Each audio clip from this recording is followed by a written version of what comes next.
উম, গতকাল থেকে মানে 13ই জানুয়ারি 2025 থেকে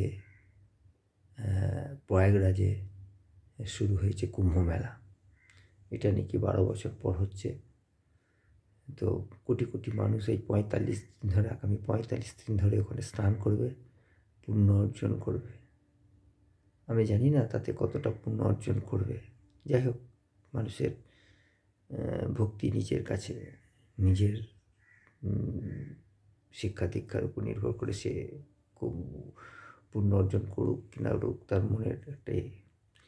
আমি সেই মানুষগুলোর উদ্দেশ্যে বলতে চাই যে কুম্ভ স্নান করে আসার পর যারা সত্যি সত্যি মনে প্রাণে যেন প্রবৃত্ত হয়, তার সমাজ বা সংসারের প্রতি যার আনুগত্য থাকে, এবং সমাজ এবং সংসারের যেন সে ভালো চায়, কোনো মানুষের সঙ্গে যেন বিভেদ না করে, তাহলে পুণ্য অর্জনটা সার্থক হবে।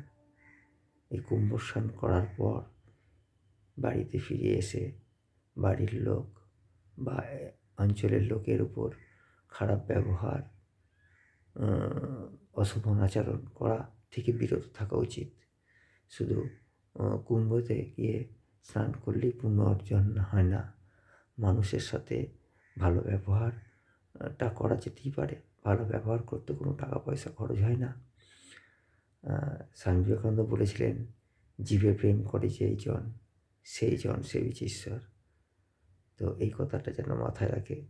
আমার শুধু কুম্ভযাত্রী এবং সাধারণ মানুষের প্রতি আনুগত্য, যে মানুষের প্রতি ভালোবাসা, সততা, এটা একটু রাখুন।